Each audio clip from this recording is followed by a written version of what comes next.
vision for the entire blockchain project. So this seems like a good thing. As I said, please feel free to type your question whenever you want to ask one, and I will try to do my best to answer those questions. So let me begin with a small presentation I have worked for you. Gulab wants me to talk about AI plus IoT and supply chain management. Rose and Himani and others have also expressed their desire to know about use cases around the world.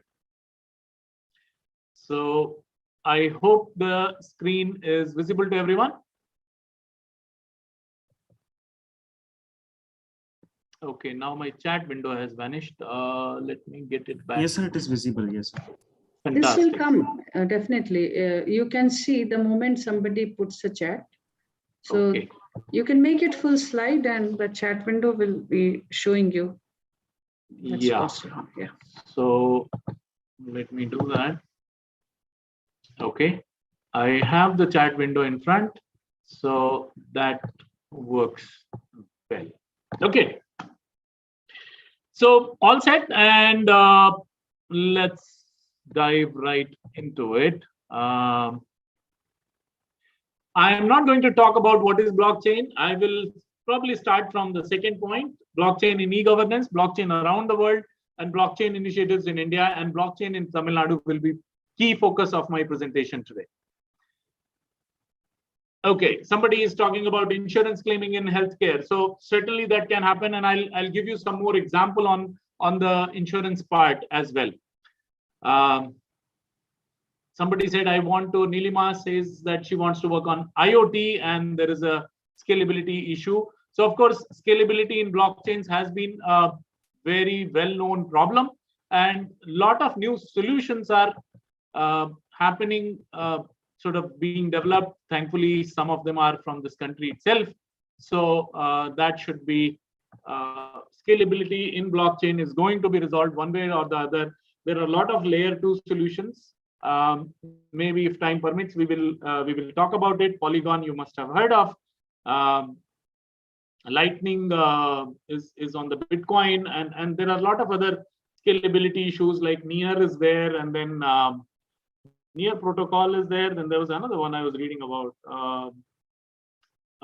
So scalability is getting resolved as we speak. A lot of people are working on it, and I think in fact there is a prediction which says that now one of the limiting factors of Ethereum-based public blockchains is the gas fee is just too high at times to do transactions. So if you're building an application or a dApp on Ethereum, you run into this issue of gas prices, and then you have an issue. You have a solid problem.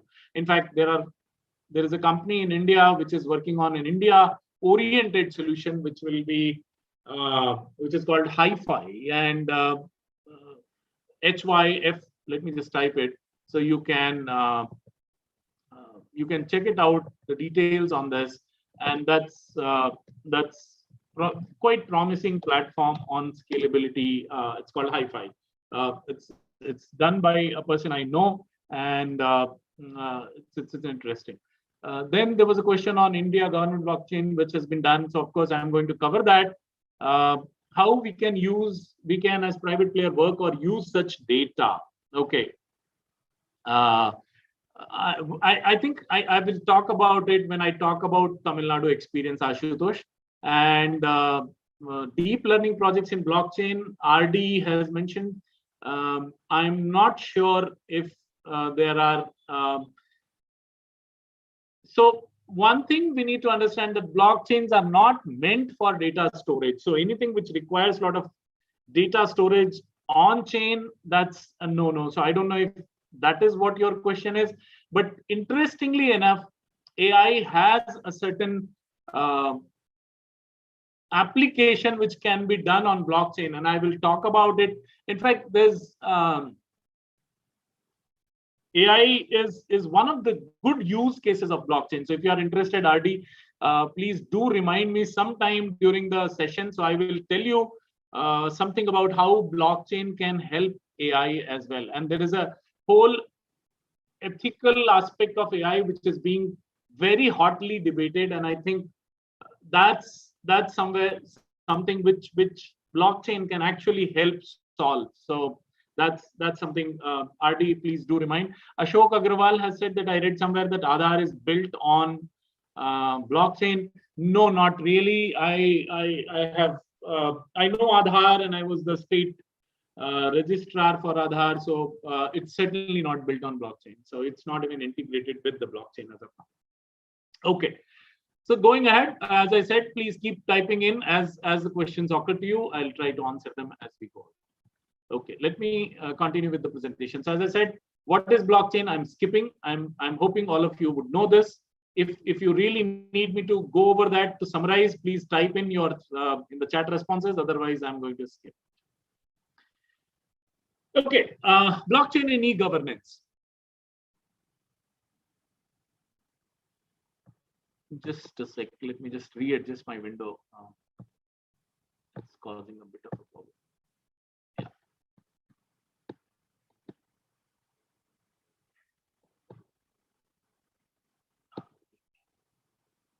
All right.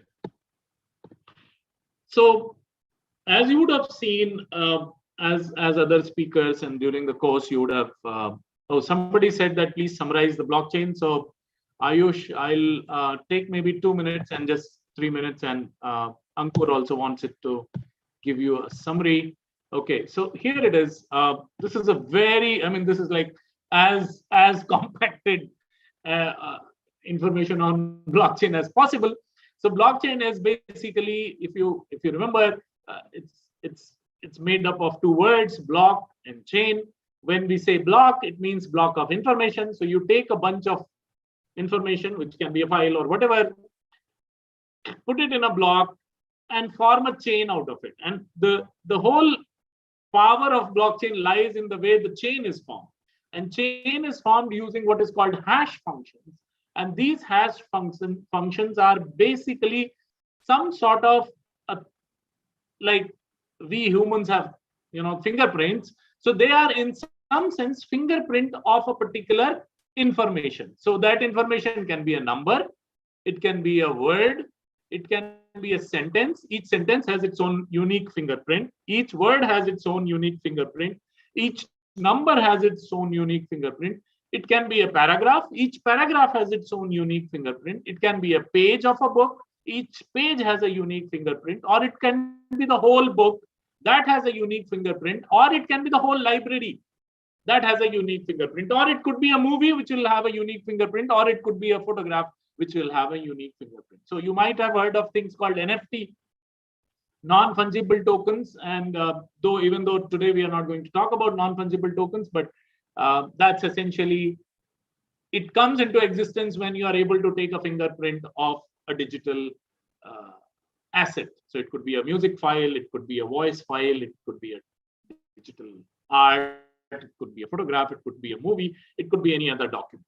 So what you do is you take a block of information, take a fingerprint of it, connect it to the next block, and when you connect it, you club the fingerprint of two blocks, and then you use that fingerprint as the block header. So you put it on top of the block of information. So every block is linked to the previous block in a way where fingerprint of information of every block is a function of fingerprints of all the previous blocks. So that's how a blockchain is. So if you take out a bit of information from between the blocks, or if you remove one block out of a chain of say 5 million blocks, the whole fingerprint system will collapse, because each fingerprint is a sum of the fingerprints of the previous fingerprints.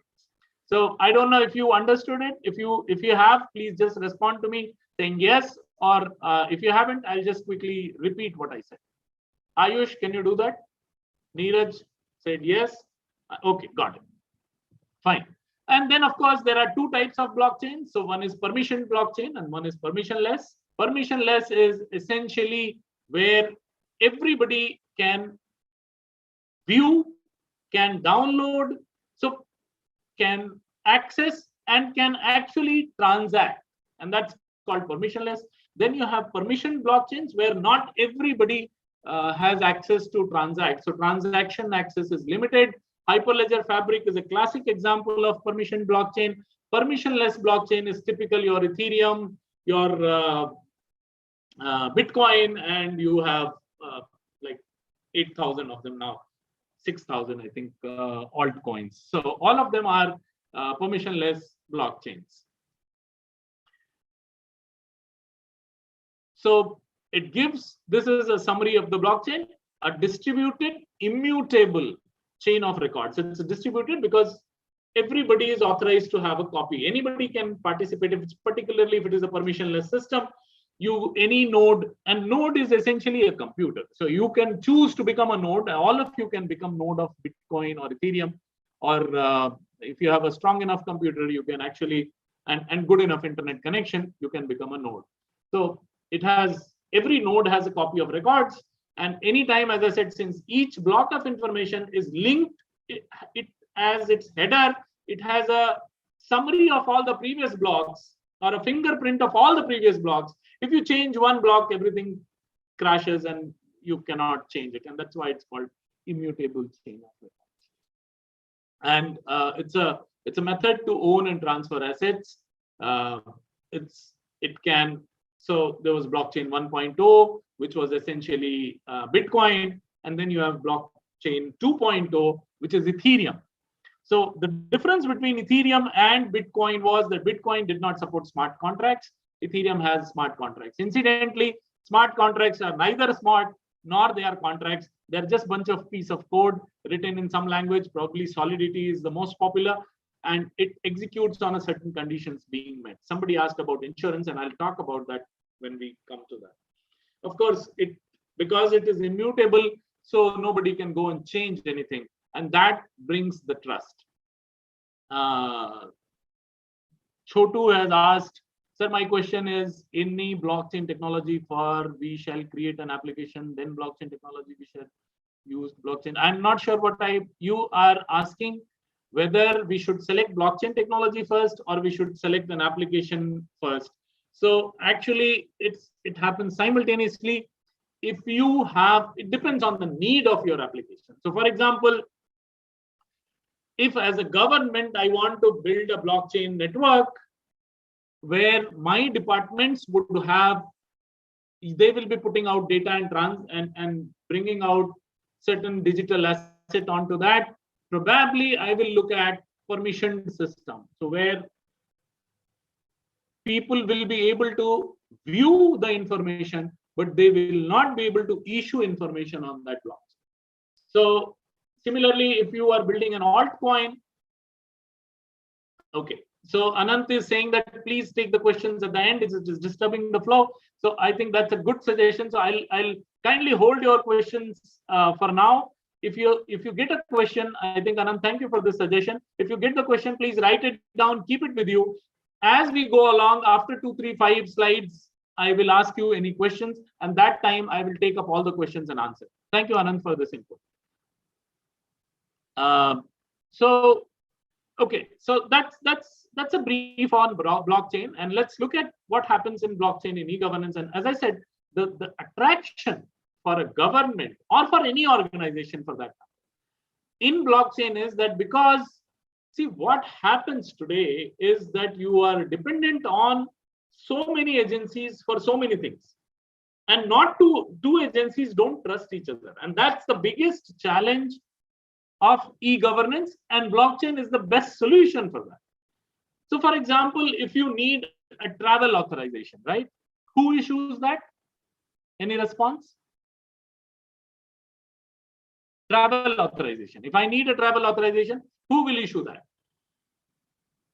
So that's your travel related documents are two documents are travel related. One is of course your passport, which is issued by Ministry of External Affairs. The second is driving license. Somebody said RTO, absolutely right. Second is driving license. That's also a travel related need. So both are issued. One is issued by RTO, which is controlled by state government. One is issued by Ministry of External Affairs, controlled by Government of India. If you want to, education related documents, they are issued by, again, if you are studying in a central university, IIT Kanpur, it is issued by IIT Kanpur, which is an autonomous institution. If it is a technical college in Uttar Pradesh, then it is UPTU, probably UP Technical University, which issues that. If you are in any other state, your Maharashtra state or Tamil Nadu state or Gujarat state, your appropriate university will issue. So that university is issuing that document. If you are wanting to have electricity related authority, so what happens is each individual has multiple roles or multiple needs or multiple avatars, if you will. So when you are driving, you are a driver and you need an authorization for from RTO. When you are traveling abroad, you are an international passenger and you are no longer a driver and you are traveling on an authorization issued by Ministry of External Affairs. When you are applying for a job, you are neither a driver nor an international traveler, but a person with education credential issued by one of the universities, and you are using that credential to apply or access a service which says this job is open for all bachelors of technologies, or this job is open for all BA in history, or this job is open for all BA in economics. So you use that credential to prove that you are actually eligible. You are eligible to drive.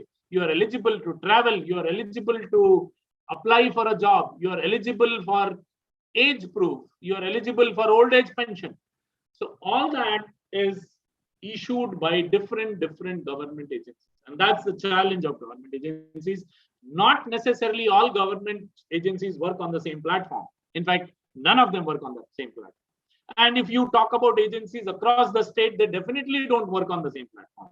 So we would have developed a system on our own. Karnataka would have developed on their own. I would be using Java.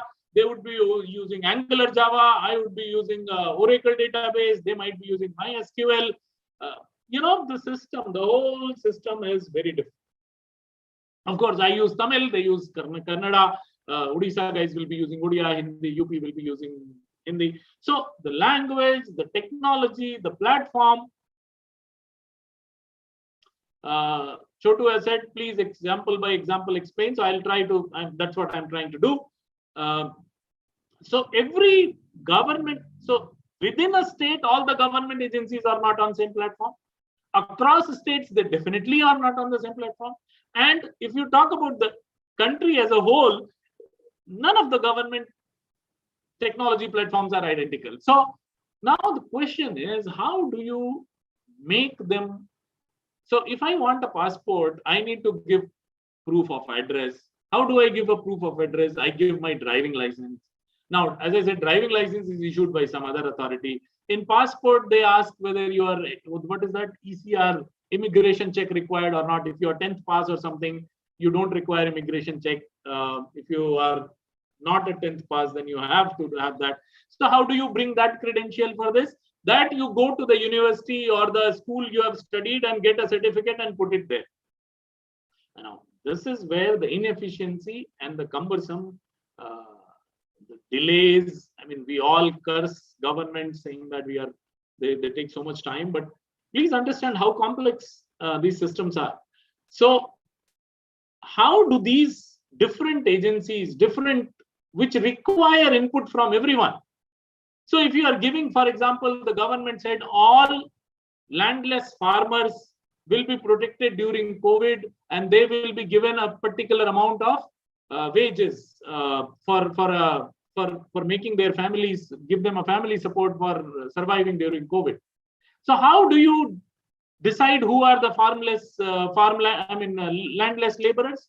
You go and access Revenue Department's database and say that, oh, these are the people who have land, and this is the people who don't have land. So you take maybe census data, or you maybe take your family survey data, and then you filter out all those people who have land holdings and then say this is the residual which is left.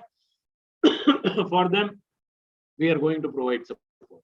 So each department, each government scheme requires accessing data from multiple agencies, and they require authentic access, authentic data. They need data which is verifiable. They need data which is immutable, which is not tampered with. In fact, when this Kisan scheme came, where Kisan farmers were given the 6,000 rupees a year as a support, a lot of fake farmers cropped up, and almost in one of the states, almost money to the tune of about 200 crores was siphoned off by collusion of lower level staff with people. They did that, and the reason is because the farmer database is different, maintained by a different guy. The person who's distributing this benefit is a different agency, and they have to take a copy of data in CD and put it there, and anybody can manipulate data on CD, right? Data can be edited, and that's where the application of blockchain in e-governance comes in. Madhukar has asked a very good question. ATM of bank machines work for all banks. They do not use blockchain. How they work very efficiently, and even if they are centralized.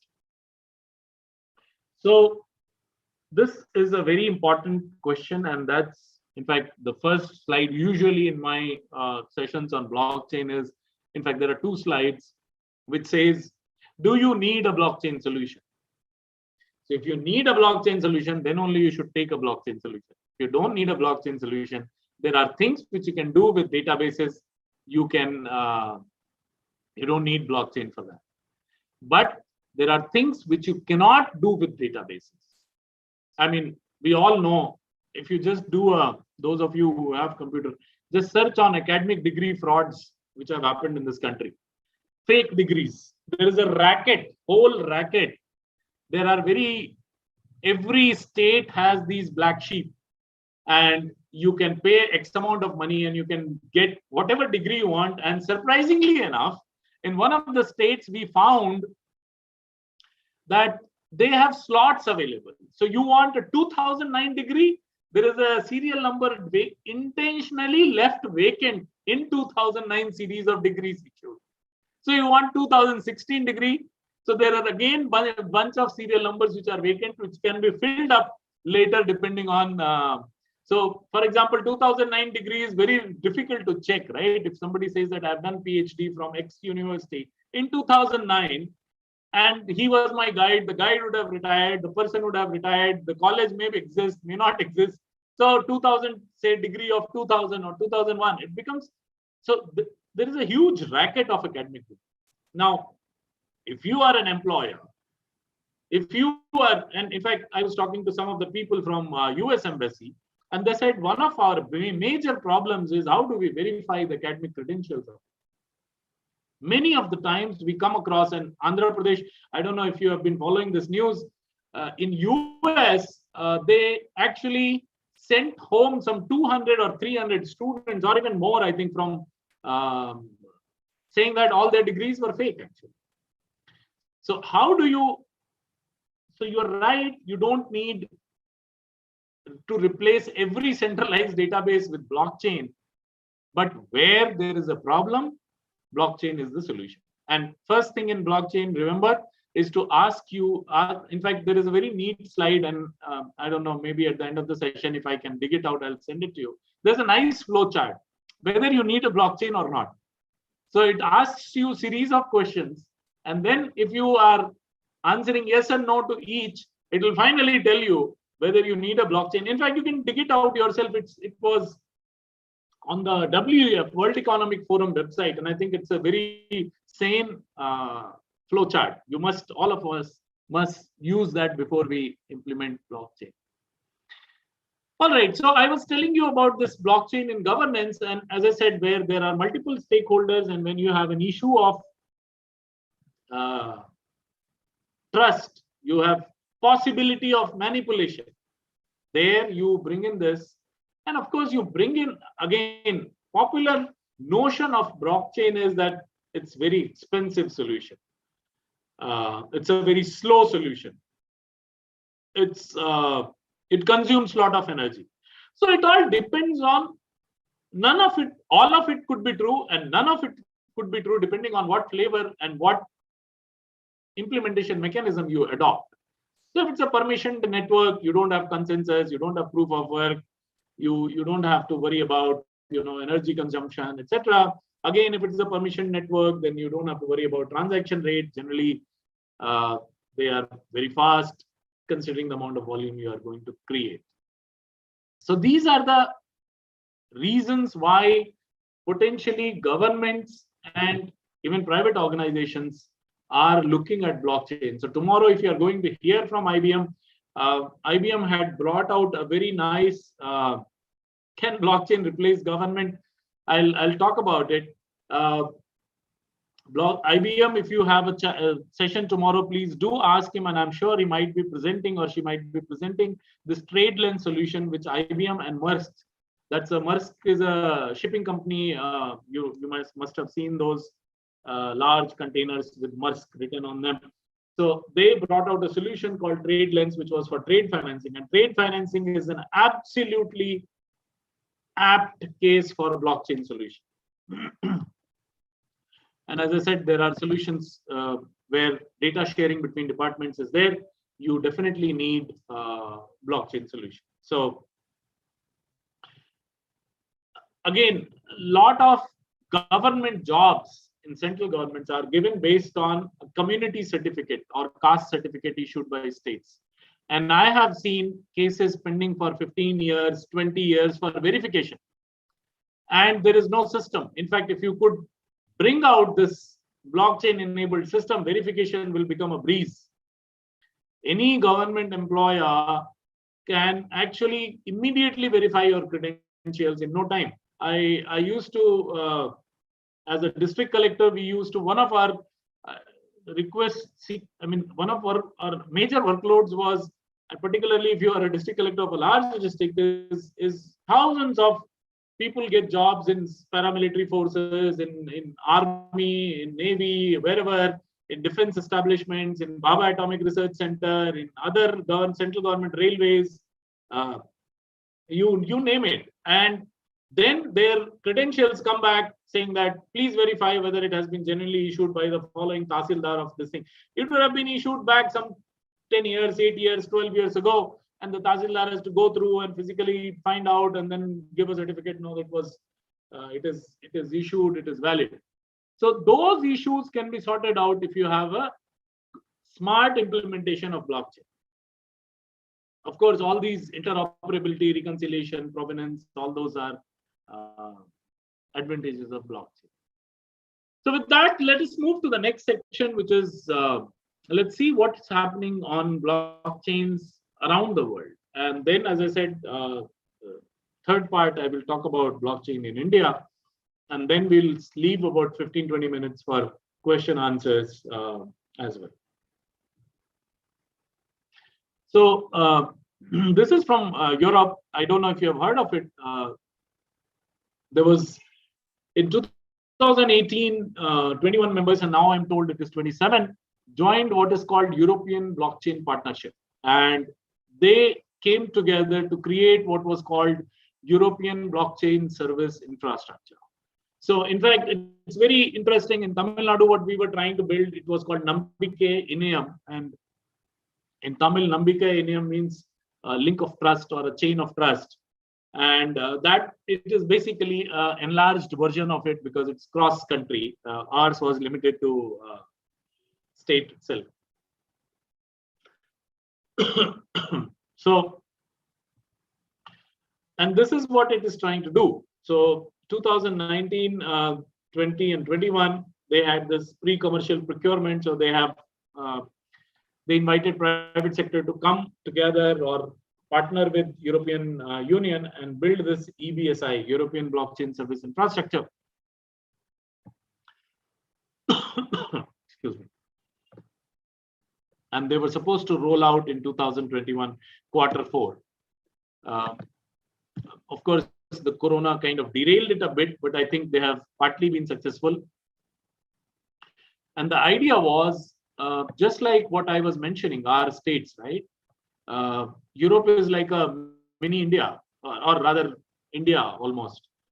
So just like we have states with different languages, different formats, different technology stacks, they also have the same thing. I mean, so Belgium would be dealing with things in a different way. Probably France would be in a different way. Germany, different way. Language is different. Technology might be different. Their requirements might be different. Yet, since they have come together to form European Union, they definitely need to talk to each other, and they need to again talk to each other, share large amount of information about individuals, trade, insurance, immigration, and border control.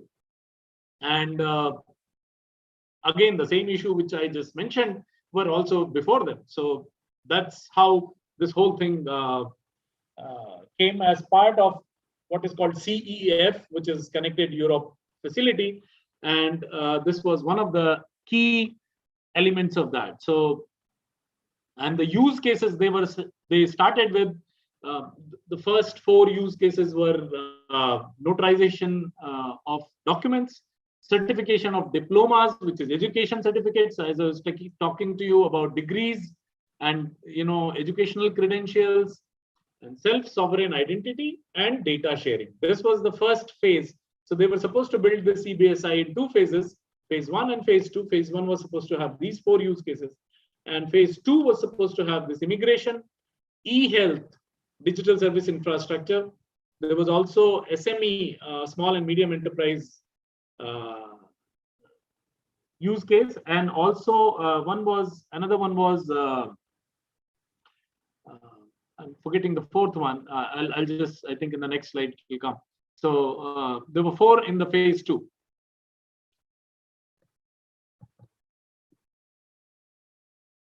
This is a high-level architecture which said that you will have business applications. So you will have a core infrastructure on top of it. You will have use case applications, and then have business applications, UPI, APIs, and the APIs were supposed to be kept open so that people can access. And this was their roadmap. So as I said, Q1, they were supposed to start in 2019. I think they are derailed by almost a couple of quarters, but I think the version 1 has been deployed, if I'm not wrong. And version 2 work has started. So as I said, the phase 1 was these 4 use cases: notarization, self-sovereign identity framework, diplomas, which is educational certificates, and data sharing. And this was the 4th, the phase 2 one. So e-health, SME, immigration, VAT tracking, I had forgotten about it. And of course, green product portfolio. So there was a huge thrust on recycling and creating and making sustainable, making economy sustainable. So these were for the phase 2. I don't know how many of them have been built. So if you are keen, so for example, e-health, I mean, this is, so you are a resident of say one state.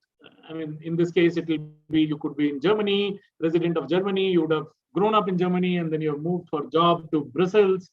So doctor in Brussels needs to access all your data from Germany. And how do you ensure that it is, of course, with Europe has a strong GDPR, and same thing is applicable ditto to India. So you have grown up in Odisha or Gujarat or Uttar Pradesh, and then you migrated for job or for higher education to Maharashtra or Karnataka or Tamil Nadu. You need to access all those health informations. And of course, health information is very sensitive also sometimes. Not sometimes. I think in Western countries, it's considered very, very sensitive. We are a little more open to ideas and sharing of thoughts and data about each other, but still it's considered sensitive. And so again, how do you transport all this together and put it together? This was the thought process, and this was one use case. Then supporting SMEs, for example, if you give them a subsidy in terms of easy loans or subsidized loans or working capital or any other benefits, or maybe a rebate in VAT, rebate in value added tax, or in fact not VAT now, it's called GST, of course.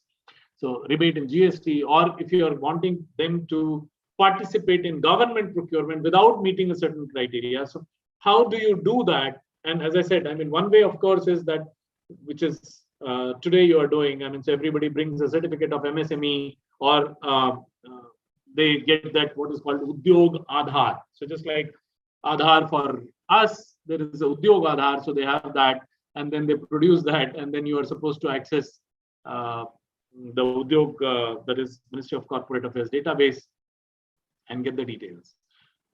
Whereas if you had this as on blockchain, you don't really need to do anything. I mean, it can be done in a Ziffy. Just they can submit their electronic credentials to you. You can verify whether they have been signed by the appropriate authority, and then you can just say that they are eligible for GST reduction or whatever incentive you have to give them. Use case 3 is for asylum and immigration.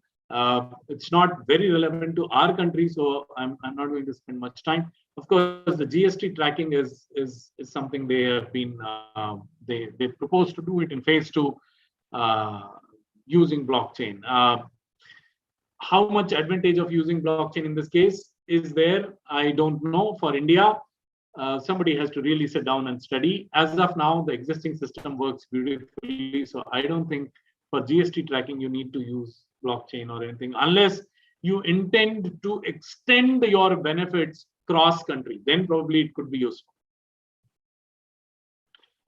Of course, green product portfolio is a very good use case for blockchain when you want to say that a particular product is green, or a particular product. And in case of India, this is absolutely applicable to our handicraft.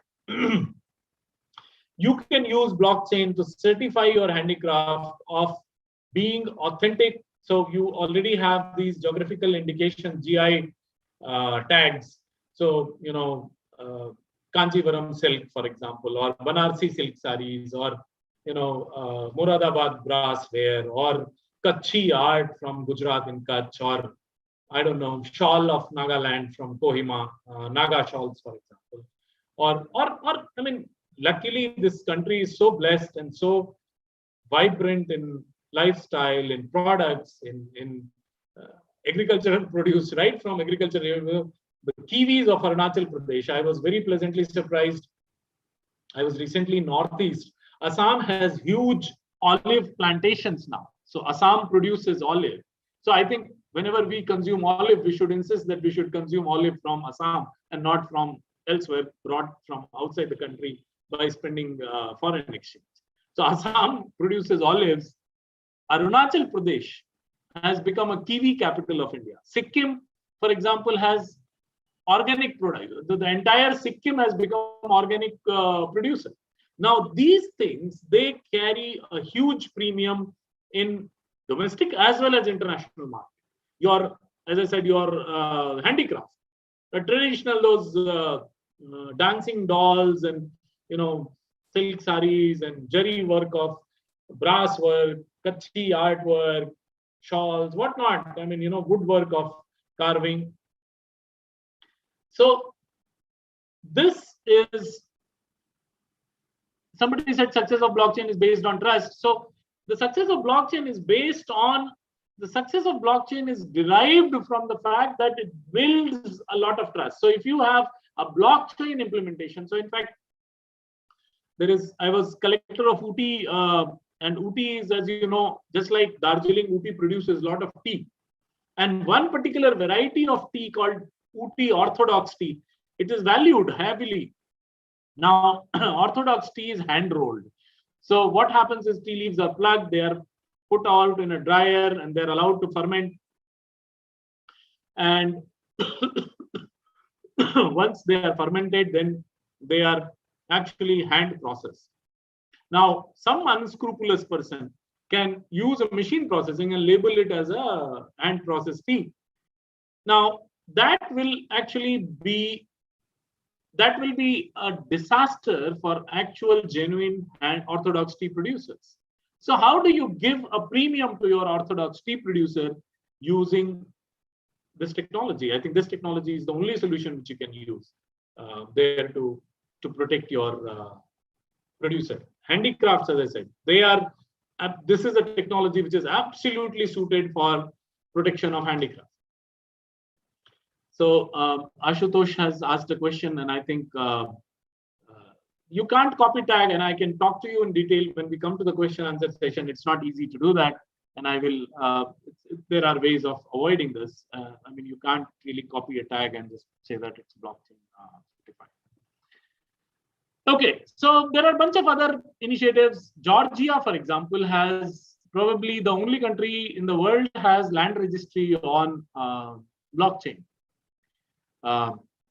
Estonia is a very celebrated example. Some of you must have heard of it. The whole country runs on a blockchain platform called Crossroads. In fact, their voting is done on blockchain. In fact, 2 years ago, Election Commission asked me to conduct a workshop for Election Commission on possibility of using blockchain in remote voting. And the concern was that lot of people, lot of workers migrate. So you may be from Bihar, you may be working in Karnataka, you may be from Uttar Pradesh, you may be working in Maharashtra, you might be from Andhra, you might be working in Gujarat. And the point is that it's not always possible for you to quit your job or leave in the middle. And if you're working in a private sector, meeting a deadline, your company owner or the factory boss will take very kindly to you taking leave to go to your hometown to cast a vote. But then the problem is that this is fundamentally not great for democracy, because you are not allowing a lot of people who are working outside because of economic reasons, their home countries, home states. So how can you bring those lost votes into the system, making our democracy more robust? And that is when we were exploring options of, is there a possibility or technical solution which blockchain can provide for voting? And as I said, Estonia does that. Of course, certifications, Malta does it, even Singapore does it. Singapore has OpenCert, which is, I'm told it's built on Ethereum. They issue all their academic credentials on that. And then there's a whole bunch of countries you can read for yourself. These are things which are happening in elsewhere in the world. Dubai has been taking a lead in use of AI and blockchain. They actually, they are the only country to have a ministry of AI, I think. And a ministry of AI, or I think they have now included blockchain also as part of that ministry. They are trying to bring in blockchain for issuing passport, land registry, car registration. So they are going like, full throttle on blockchain. I don't know how far they have succeeded, what benefits they have accrued. Of course, there are certain benefits which are very easy to see. And this is something. So Estonia, as I said, they run the whole country. So I'll stop here for 5 minutes. I'll take a quick sample from you on questions. What I have said to you, what I have discussed with you, have you understood it? Do you think, did it make sense to you? You have any questions, any comments? I'll try to take them. Type it out.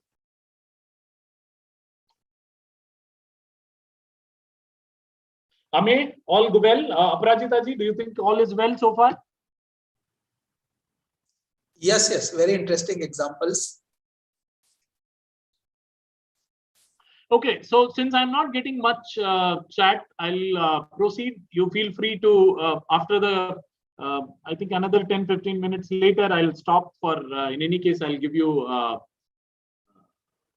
question answer session as well. Ashutosh is asking, can you answer my question? So yeah, I can certainly take that. And also I'll take, okay, there are a few questions. Let me take all the questions in the chat box right now. So that will be a nice thing.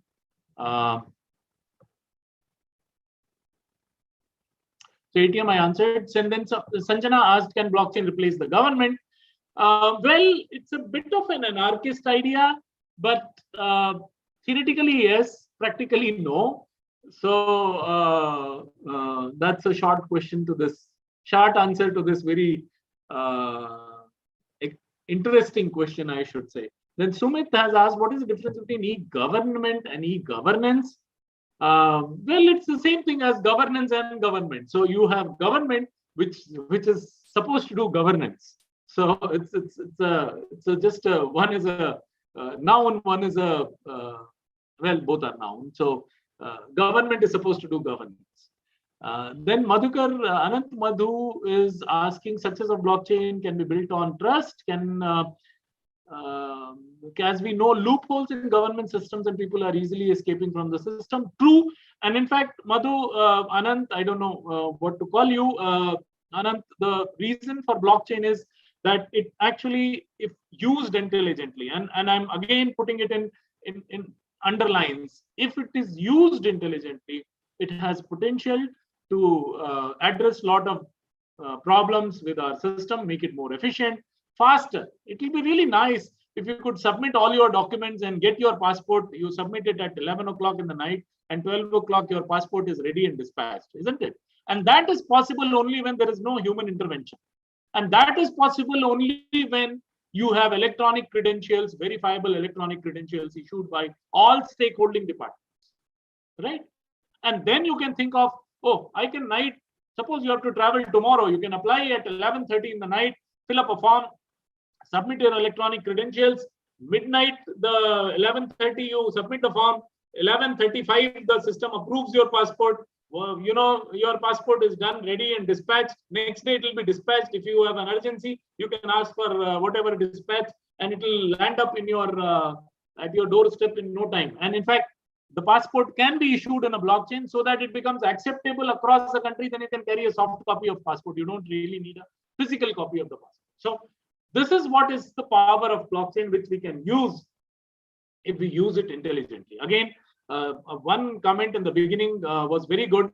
It's not, blockchain is not a silver bullet. It's not a like replace all. It's not like that. You have to make good use case. You have to sit down, spend some time, understand, and then work on.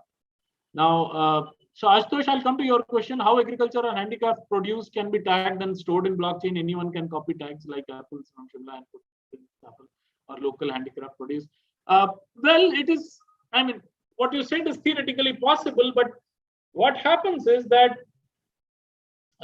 you have to, so for example, orthodox tea, if you will.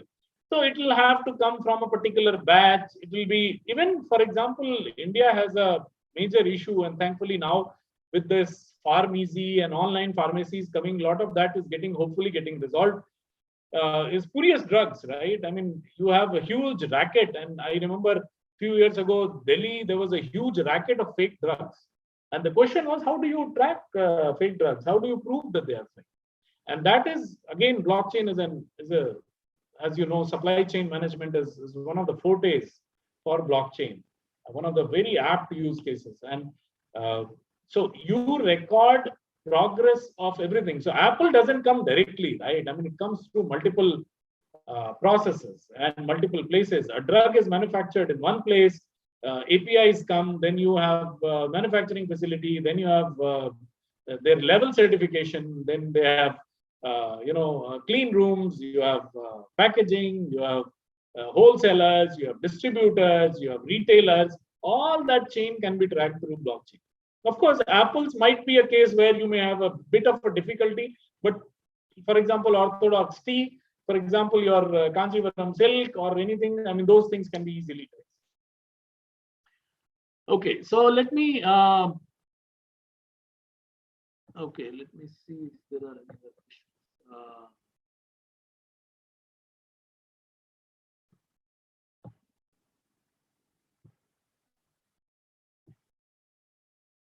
Oh, a lot of questions have come. Then Himani has asked, how can we combat fake news with blockchain?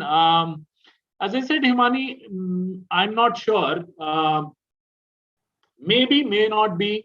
And question is, do we have to take that kind of effort to do something like this, or there are better ways of doing it? So I think every time we have a thought that we should use blockchain, we should always ask this question: is the blockchain only way, or there are other more efficient ways of doing it? What is auditability? Okay, so auditability is that you can prove that, for example, if a university has issued you a decree, when you submit it in an electronic format, I should be able to for sure know that it has not been manipulated by you. You haven't added your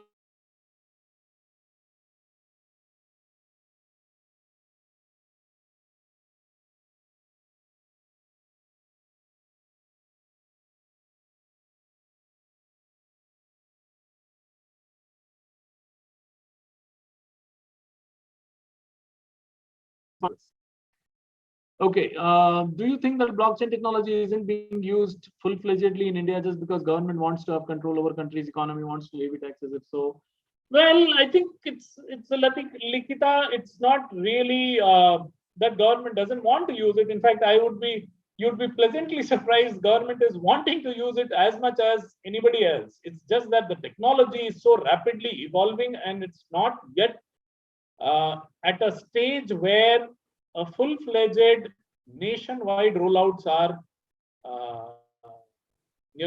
have been done. So I think people are working in that direction. So hopefully we will see some more implementations as we go along. As I said, in this section of my presentation, I'll be talking about some of the implementations which have happened in the state. Also, you have asked about government should actually reconsider making cryptocurrency legal. That's a very, very challenging question. And I think this requires a very deep analysis. We cannot answer that in a very casual manner. So I'll kind of say that cryptocurrencies legality is something which everybody is, not only India, I think the whole of European Central Bank is figuring out as to how to handle it. So nobody knows, and it's not easy, and it should not be done. It should not be made legal just like that, because there are major issues with cryptocurrency. Recently, IIT Kanpur introduced blockchain-based digital degree. Is also a good use case. Absolutely, it is a good use case. No doubt on that. Thank you, Santosh, for pointing that out. 63-13024 has asked, do you think Indian voting system using EVM could be replaced by blockchain? Blockchain, certainly Estonia is using it, so it has been proved that it is successful. I think it is a technology which should be, and in fact, it's not really that it's not being used. I will tell you, in Telangana, for the municipal, I think for their water user association elections, because you have to start using it in election at a very low stake election. You cannot directly use it for MP election, and there will be a lot of problems. So they have started using it for water user association election, and results are very encouraging. Sumit has asked, how can blockchain technology be used to improve e-government services? Sumit, that is what I have been trying to give examples of.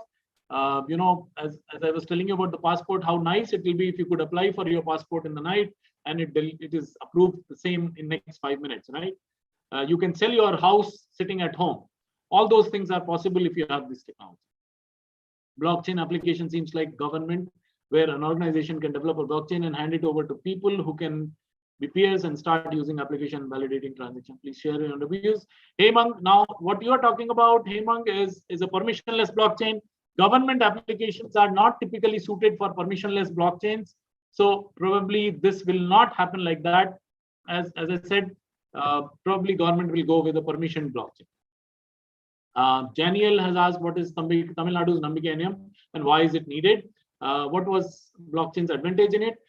Advantages, I think I've been telling you a lot of advantages, so I am sure I have answered that question. But Nambika NM I will talk about when I go forward. Sonal has asked how blockchain-based document storage system is different from DigiLocker, except for the fact that DigiLocker. Okay, so DigiLocker is a system where you store a link to the document. The document resides wherever it has been issued from. So if the issuing authority, you have an insider job, then the document can change. Whereas in blockchain, the document won't change. So that's a difference. If Sobia, Kazi, if we want to work on blockchain in e-government, what are the options of recruitment in government? Well, a lot of state governments like Telangana, Tamil Nadu, Kerala, Karnataka, I'm not sure, Karnataka also, I think, Telangana, Tamil Nadu, Karnataka, Andhra, and Government of India, National E-Governance Division, they all recruit people with the knowledge of blockchain.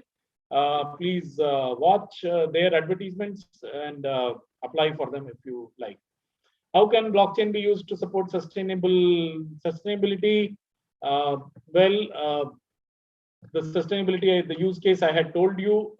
In fact, the European EBSI had talked about green products. Basically, how do you certify that your sofa is made out of recycled material, or truck tire which you buy? If you buy your car tire which is recycled, you should be given some credits. So all that is possible. All those things are possible. All those use cases are possible only through blockchain. GST can be done on blockchain. As I said earlier, Anand, I don't know if GST is a proper candidate for blockchain. Can we have blockchain-based elections in India? I think we have answered that. Today, GST is also linked. Why can't blockchain be used for GST? As I said, if something is working without blockchain, let's not introduce blockchain there. If blockchain is going to solve a problem which you are facing, certainly use it. So with that test, I think GST does not qualify for blockchain usage. According to you, which industry in India will be adopting blockchain technology first? Probably banking and trade finance business. Blockchain technology is so useful in India. Why our government is not? And of course, governments also not use blockchain like Dubai. We are planning, but Dubai is a small country. Please remember, with less number of languages and as I had told you, the complexity of country, we need to go very carefully, particularly when you are going to launch solutions in the public space. Which government blockchains are public? In India, I am not aware of if the blockchains are public at all. They are all permission networks. Singapore, as I said, Singapore blockchain is public, open cert. You can go and see that. You can use Ethereum Blockchain Explorer to see what is happening on OpenCert in Singapore. We can use blockchain to track funds issued by government from going to people. Could be, and again, as I said, please check your use case before. Why center wants to ban cryptocurrencies? Cryptocurrencies are a difficult area. We need to really really spend a lot of energy and time understanding what the implications are, because it's not simply technology. Its implications are very far and very wide. Main feature of blockchain is security. We can't store big data on blockchain, so blockchains are applied on plugin databases. Yes, so data is typically stored off-chain. Hash of data is stored on blockchain. So data is rarely stored on blockchain because storing data on blockchain is very expensive. Can we make our own cryptocurrency? Of course, you can make your own cryptocurrency. As long as it is illegal in this country, Harshit, you can make your cryptocurrency. When it becomes illegal or it is curtailed or regulated, then you'll have to follow the regulation. Till that point, the game is on. Okay, now blockchain initiatives in India. So if you look at the Niti Aayog report, so these are the sectors which Niti Aayog had identified for blockchain use cases: land records, pharmaceutical drug supply chain. So land records, you can actually do a land transaction on blockchain. So then you won't really need to go and stand in a queue in sub-registrar office, which is a very painful experience for most of us. Pharmaceutical drug supply chain, super cert, which is open cert like open cert in Singapore. Immunization supply chain, chit funds. Telangana has used this use case where chit funds are regulated through blockchain. And this is a very good use case, I think. Insurance, somebody asked a question on insurance. So insurance can actually enable transparency and bring efficiency if they are implemented on blockchain.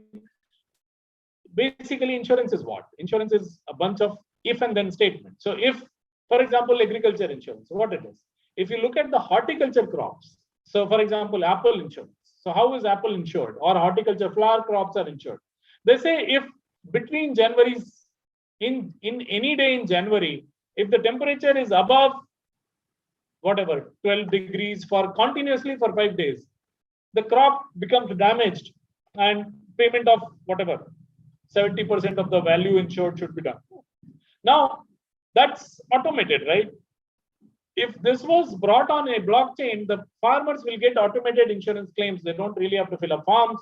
Insurance agencies will not have to go and do field experiments, record data, certify that following person, Shri so-and-so went to the field, or Shrimati so-and-so went to the field and verified today's temperature was 12 degrees. So all that can be done. EV battery swapping is a very interesting use case suggested by organic farming, energy trading, government procurement. All that is possible improvement through blockchain. Telecom Regulatory Authority had made a use case of spam. These marketing SMSs were pestering all of us. So the TRAI brought a blockchain-enabled solution for preventing spams. And they said that all do not disturb database subscribers. Every time a marketing message goes, it should be scrubbed against the do not disturb database. And all the numbers which are there should be deleted from the broadcast list. And that process has to be recorded on a blockchain so that it is verifiable that a company has actually done that. Because you don't know whether Airtel, before bombarding you with the messages, actually has done a thorough, scrupulous check saying that Deepak is not, he has chosen do not disturb, so I should not send a message to him. Many of the, despite having registered myself on DND, I keep getting messages. So obviously these telecom companies or the advertisement companies, they are not really, I don't know who's responsible, but one of them, they are not doing the scrupulous checking of the DND registry. So this is why it was brought onto the blockchain. This is one use case which is on, which is live. Then this is something which came recently, I think about 2 months ago. Indian securities regulator has mandated blockchain to track bond status. So which was very interesting step by SEBI, I think. Then Telangana, as I was telling, they have been working on a good number of blockchain. Their chit funds is a good case. Kerala has Certi chain, agro chains. A lot of supply chain measurements are done. Maharashtra did some pilots, I know. Quickly, let me talk about Tamil Nadu experience, and then we'll close after about 5 to 7 minutes so that you have at least 5 to 7 minutes of question answer time. Okay, I'll skip this. So, Nambike Iniyam was supposed to be a statewide, it is supposed to be a statewide Tamil Nadu blockchain backbone. It will be a permission network. And the idea is that you don't create this will be a common infrastructure for all the state government needs. So all departments will be, it is like building a blockchain highway, if you will, and every department will have an access to put traffic onto this. And they will, so all the interdepartmental exchange of data will be securely done on this highway. The vision was to actually broaden it and make, like, as I said, US embassy or other embassies, whoever wants to verify, because all academic institutions within Tamil Nadu will issue their credentials onto this blockchain. And then embassies or foreign companies or whoever, even employers, for example, if you're getting a job in Infosys or TCS or Wipro or Mahindra or whoever, or Tata Motors or whatever, Abbott Pharma or whatever, Medanta Hospital, and they want to verify any of your credentials, they could access this, pay a small fee, and actually get the record verified online without having to actually send it through the verification. Same thing with all government agencies. Whoever is giving jobs to people from Tamil Nadu, they could verify a lot of these certificates issued, credentials, community certificates, income certificates from this. So this was the high-level architecture where you had a blockchain backbone. On top of this, you had, a bunch of supporting blocks like identity management, databases, authentication services, Zeki, zero knowledge proof engines, etc. And then you have an API gateway to all the departments. And every department either triggers a verification or triggers an issue on this blockchain of their document. And so in the phase one, we were supposed to build revenue department, income certificate, community, nativity, and other certificates. Then academic data verification and website data and document integrity for government departments, and school education and higher education department for mark sheets and education credentials. So this was phase one. And this, of course, this works out. This is, I think we should skip this because this is a bit of details on as to how we were planning on implementing this in each department. So I think this doesn't really. Agriculture department could use it for, as I said, supply chain management, seed certification, etc. Okay. Okay. So I'll stop at this point and open the floor for questions. And I hope what I said sort of resonated with you. You could get some useful insights and give me a feedback as to what you wanted. I have a couple of questions. So if they make crypto taxable, will they make cryptocurrency legal? I don't think so. As I said, Vinay, cryptocurrency is much involved and it requires economic analysis as well. So what is the life of data on blockchain? Normally we took 5 months, 6 months to 5 years based on criticality. Now blockchain, the life of data is infinite. So the data stored on blockchain is supposed to live forever. Anant, I hope it answers your question. Gulab has asked, how can we integrate blockchain with renewable energy? Well, I mean, this is a very interesting use case where you can actually because renewable energy, particularly when you don't have a large plant, you have distributed renewable energy by like houses, and you are getting now electric vehicles. So many of these vehicles actually they can be used as a source of renewable energy as well when they are not on the road. So all those can become, when you have a large distributed tens of millions of people generating renewable energy, that time blockchain becomes a very, very useful tool for managing the and rewarding and paying the individuals. Niti Aayog is a type of plan to control the economic, then how can we use blockchain? Not really. I don't think that's your right assessment for T-BCom. PRI, I can read that much. How the AI can be introduced in blockchain? Yes, I will take that question. What is the cost of blockchain government projects in terms of number of users and number of transactions of computing resource? As I said, government resources, and particularly if you are implementing the way we were implementing, that's permission. So computing resource is ordinary computers are good enough. Number of users will be authorized user departments, which will be government departments for issuing credentials, and consuming credentials, we can issue it to as number of public sector, private sector as they want. Should India make own crypto? I really don't want to get into crypto domain here. As I said, it's a very involved and it requires a separate session. How blockchain is useful in EV battery swapping. So what happens is that not all batteries are equal. So if batteries have a finite life cycle, so you can charge a battery, say 10,000 times or 1,000 times. And so the idea is that instead of waiting for batteries to be charged at a charging station, you can actually take out your battery, put it in a charging, and you can take out a battery which is already there and charged and put it in your vehicle. But the question is that both the battery you gave may be more valuable than the battery you took, or the battery you took may be more valuable than the battery you gave. So how do you account for all that? So that's where blockchain will be used. Can blockchain be used to control the deforestation? Tapping IoT devices, the forest can be, yes, of course, it is possible. It all depends on 5G because you need IoT devices in large numbers and a very cost-effective transmission of information. And then, of course, blockchain can be used, hopefully. What is immutable ledger? Ledger is immutable when no entries can be changed. In central government, bullish on blockchain technology. I think they are interested in blockchain technology. The governments never are bullish or bearish. Governments evaluate technology and then use them if they find them useful. So they are encouraging, but using bullish term is probably not right in my opinion. How blockchain is useful in drone communication? I don't know, Ajay.